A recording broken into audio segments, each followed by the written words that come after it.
പരസ്പര സ്നേഹത്തിൽ നമ്മൾ വളർന്നുവെങ്കിലേ മറ്റൊരു വ്യക്തിയുടെ ഭാരത്തിൽ അനുകമ്പ തോന്നി, അല്ലെങ്കിൽ അതിൽ നമുക്കൊരു ഹൃദയഭാരം തോന്നി ആ വ്യക്തിയെ സഹായിക്കാനായിട്ട് നമുക്ക് സാധിക്കത്തുള്ളൂ.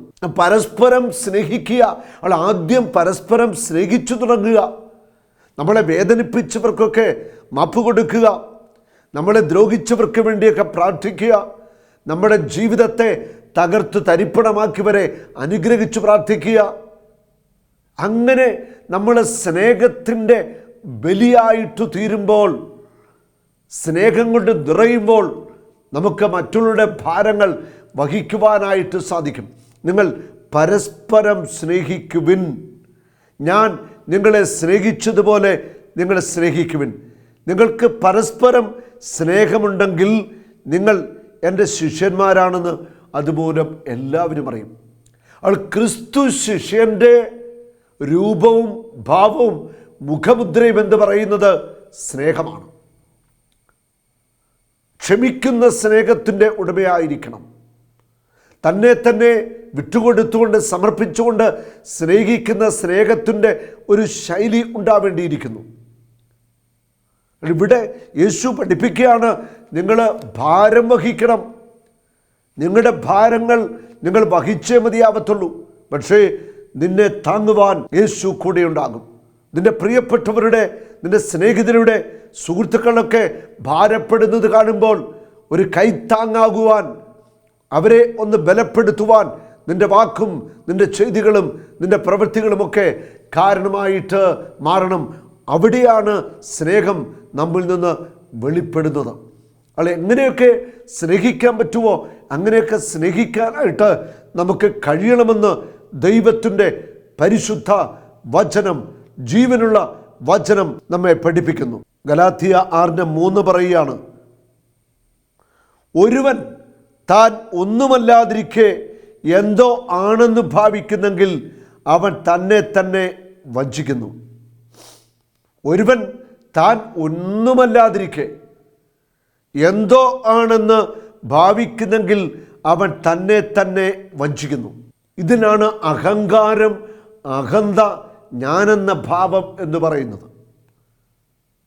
ചില വ്യക്തികളെ കണ്ടാൽ നമുക്ക് അങ്ങനെ തോന്നും. ഒരുപക്ഷെ അനുഭവങ്ങൾ നമുക്ക് കാണും.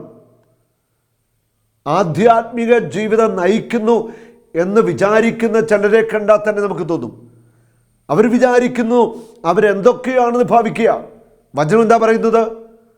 എല്ലാം ദൈവത്തിൻ്റെ ദാനമായിരിക്കെ ദാനമല്ല എന്ന മട്ടിൽ എന്തിനു നീ അഹങ്കരിക്കുന്നു? എല്ലാം ദൈവത്തിൻ്റെ ദാനമാണ്. നിന്റെ കഴിവ്, നിന്റെ സമ്പത്ത്, നിന്റെ നേട്ടങ്ങൾ, നിനക്കുള്ളതെല്ലാം എന്തൊക്കെയുണ്ടോ എല്ലാം ദൈവത്തിൻ്റെ ദാനമാണ്.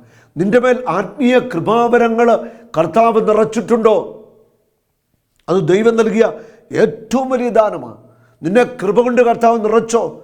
അത് സൗജന്യമായിട്ടാണ് കർത്താവ് നിറച്ചിരിക്കുന്നത്. പൗലോസോട് പറയുന്നുണ്ട്, നിനക്ക് എൻ്റെ കൃപ മതി. ഞാനല്ല അധ്വാനിച്ചത്, എന്നിലുള്ള ദൈവ കൃപയാണ് അധ്വാനിച്ചത്.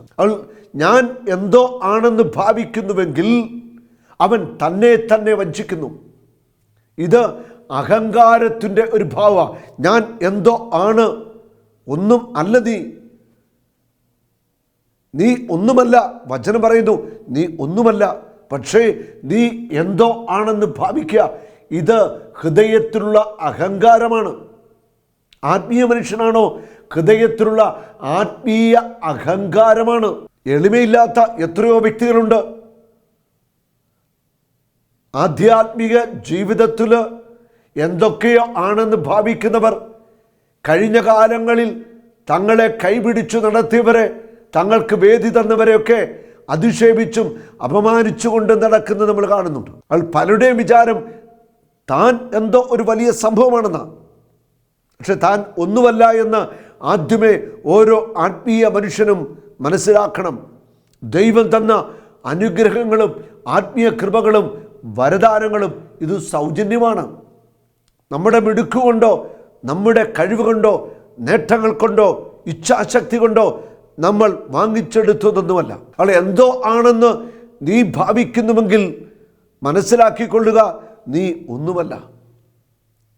നീ എന്തോ ആണെന്ന് ചിന്തിക്കുന്നുവെങ്കിൽ അതിൻ്റെ അർത്ഥം ഇതാണ്: നിന്റെ ഉള്ളിൽ അഹന്തയുണ്ട്, അഹങ്കാരമുണ്ട്, ഞാനെന്ന ഭാവമുണ്ട്, ഈഗോ ഉണ്ട്. അതാണ് അതിൻ്റെ കാരണം.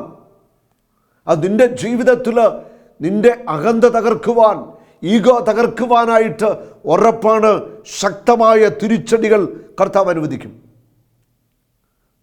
ആത്മീയ മനുഷ്യനാണെങ്കിലും ഈ ഭൗതിക ലോകത്തിൻ്റെ മനുഷ്യനാണെങ്കിലും അഹങ്കാരം പെരുത്തു കഴിഞ്ഞാൽ തിരിച്ചടി ഉറപ്പാ. പല ആത്മീയ ജീവിതത്തിലുള്ള വ്യക്തികളും തകർന്ന് ശൂന്യമായിപ്പോയി. അതിൻ്റെ പിന്നിലേക്ക് നോക്കിയാൽ അഹങ്കാരമെന്ന വലിയ ഒരു പാപമുണ്ട്. അഹങ്കാരികളെ ദൈവം ഒട്ടും ഇഷ്ടപ്പെടുന്നില്ല.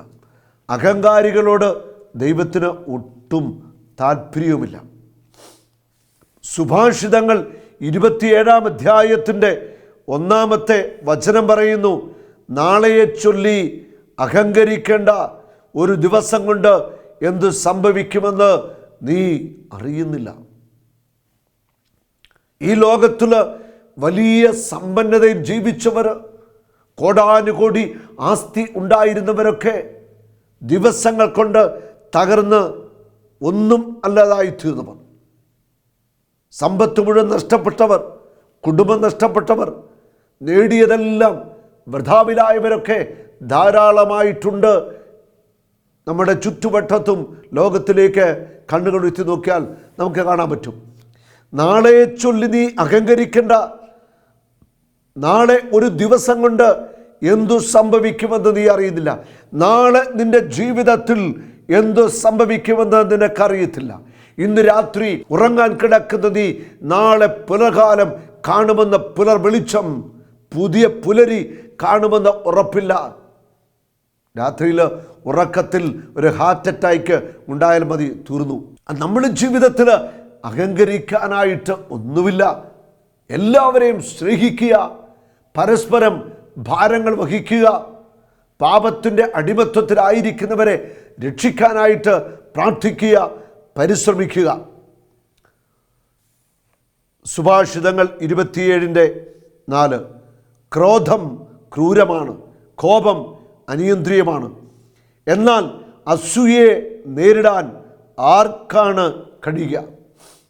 അഹങ്കാരമുള്ള വ്യക്തിയുടെ ഹൃദയത്തിൽ അസൂയയുണ്ടായിരിക്കും. മറ്റുള്ളവരുടെ തകർച്ച ആഗ്രഹിക്കുന്ന വ്യക്തിയുടെ ഹൃദയത്തിലാണ് അസൂയ നിറഞ്ഞു നിൽക്കുന്നത്. മറ്റുള്ളവരുടെ ഉയർച്ച കാണാൻ പറ്റുന്നില്ല, നന്മ കാണാൻ പറ്റുന്നില്ല. ആധ്യാത്മിക രംഗത്ത് ഇതുപോലെ ധാരാളം വ്യക്തികളുണ്ട്.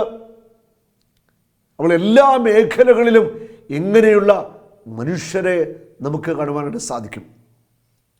ആത്മീയ മനുഷ്യനാണെന്ന് ഭാവിക്കുകയും അല്ലെ അങ്ങനെ ചിന്തിക്കുകയും അങ്ങനെയൊക്കെ ആണെന്ന് വരുത്തി തീർക്കാൻ ശ്രമിക്കുകയും ചെയ്യുന്ന, വേഷം കെട്ടുന്ന ധാരാളം ആളുകളെ നമ്മൾ കണ്ടുമുട്ടുന്ന ഒരു കാലഘട്ടത്തിലൂടെ നമ്മൾ കടന്നു പോകുക. ആത്മവഞ്ചകരായിട്ടുള്ള അനേകരെ നമുക്ക് കാണുവാനായിട്ട് കഴിയും. വചനം പറയുന്നു, ഗലാത്യ 6:4: എന്നാൽ ഓരോ വ്യക്തിയും സ്വന്തം ചെയ്തികൾ വിലയിരുത്തട്ടെ, അപ്പോൾ അഭിമാനിക്കാനുള്ള വക അവനിൽ തന്നെയായിരിക്കും. ഓരോ വ്യക്തിയും അവനവനെ തന്നെ വിശകലനം ചെയ്യട്ടെ. ഓരോ വ്യക്തിയും അവനവനെ തന്നെ ദൈവത്തിൻ്റെ വിശുദ്ധിയുടെ മുൻപിൽ ഇരുന്നു കൊണ്ട് അവനവൻ്റെ ഹൃദയത്തെ, അവനവൻ്റെ ചെയ്തികളെ പരിശോധിക്കട്ടെ. വചനം പറയുന്നു, അഭിമാനിക്കുന്നവൻ കർത്താവിൽ അഭിമാനിക്കട്ടെ. കർത്താവിൽ അഭിമാനിക്കാൻ നമുക്ക് സാധിക്കണം. നമ്മൾ ജീവിക്കുന്നുവെങ്കിൽ കർത്താവിന് വേണ്ടി, നമ്മൾ മരിക്കുന്നുവെങ്കിൽ കർത്താവിന് വേണ്ടി. അപ്പം നമ്മുടെ ജീവിതവും നമ്മുടെ പ്രവൃത്തികളും നമുക്കുള്ളതെല്ലാം കർത്താവിന് വേണ്ടിയാണ്. നമ്മുടെ ജീവിതം കർത്താവിന് സമർപ്പിക്കണം, കർത്താവിന് വിട്ടുകൊടുക്കണം. ഞാൻ എന്തൊക്കെയോ ആണെന്ന് ഭാവിക്കുന്ന ആത്മീയ വ്യക്തിത്വങ്ങൾ തകർന്ന് തരിപ്പണമാകും ഇന്നല്ലെങ്കിൽ നാളെ. നമുക്ക് ഒരു മാറ്റത്തിന് സമയമായിരിക്കുക. എവിടെയൊക്കെയോ വലിയ ഒരു മാറ്റം സംഭവിക്കേണ്ടിയിരിക്കുന്നു. ഹൃദയത്തിൻ്റെ തലങ്ങളിൽ, മനസ്സിൻ്റെ തലങ്ങളിൽ ചിന്താ കേന്ദ്രങ്ങളിൽ മാറ്റം സംഭവിക്കേണ്ടിയിരിക്കുന്നു. ആധ്യാത്മികതയുടെ മൂടുപടമിട്ടുകൊണ്ട് വഞ്ചന ചെയ്യുന്നവർ തിരുത്തുവാൻ തയ്യാറാകണം. അത് നമ്മളെ നിത്യനാശത്തിൽ എത്തിക്കാൻ വലിയ സാധ്യതയുണ്ട്. പൗലോസ് അപ്പോസ്തലൻ ശക്തമായൊരു മുന്നറിയിപ്പ് എല്ലാവർക്കും നൽകുകയാണ്. സാത്താന് അവസരം കൊടുക്കരുത്. അതായത് നമ്മുടെ ഉള്ളിൽ സാത്താന് കടന്നു വരാനുള്ള പാപ സാഹചര്യങ്ങളിൽ നമ്മൾ ഒരിക്കലും വീണുപോകാൻ പാടില്ല. കൂട്ടുകെട്ടുകൾ നമ്മൾ ശ്രദ്ധിക്കണം. മദ്യപാനികളുമായിട്ടുള്ള കൂട്ടുകെട്ടുകൾ, വ്യഭിചാരികളുമായിട്ടുള്ള കൂട്ടുകെട്ടുകൾ, മയക്കുമരുന്ന് ഉപയോഗിക്കുന്നവരുടെ കൂട്ടുകെട്ടുകൾ, ലൈംഗിക അശുദ്ധിയിൽ ജീവിക്കുന്നവരുടെ കൂട്ടുകെട്ടുകൾ, തട്ടിപ്പ്, വഞ്ചന അങ്ങനെയൊക്കെ നടത്തുന്നവരുടെ കൂട്ടുകെട്ടുകൾ. ഈ കൂട്ടുകെട്ടുകൾ നിന്നെ നിത്യനാശത്തിലേക്ക് കൊണ്ടുപോകും. അപ്പോൾ സാത്താൻ ഇങ്ങനെയുള്ള കൂട്ടുകെട്ടിലേക്ക് നയിക്കാനുള്ള സാധ്യതയുണ്ട്. അങ്ങനെയുള്ള ബന്ധങ്ങൾ നമ്മൾ പുലർത്താനായിട്ട് പാടില്ല. ദൈവസന്നിധിയിൽ മുട്ടുകൾ മടക്കുവാനും കരയുവാനും നിലവിളിക്കുവാനും കുറേ മനുഷ്യർ തീരുമാനമെടുക്കുകയും പ്രവർത്തിക്കുകയും ചെയ്താൽ ഈ ലോകത്തെ രക്ഷയിലേക്ക് നയിക്കാനായിട്ട് നമുക്ക് സാധിക്കും. ജീവിതത്തിന് വലിയ ഒരു മാറ്റം വരുത്തുവാൻ നമുക്ക് തീരുമാനമെടുക്കാം. ഒരു നാളും നീ അനാഥനല്ല, ഒരു നാളും നീ അന്യനല്ല, ഒരു നാളും നീ അനാഥനല്ല.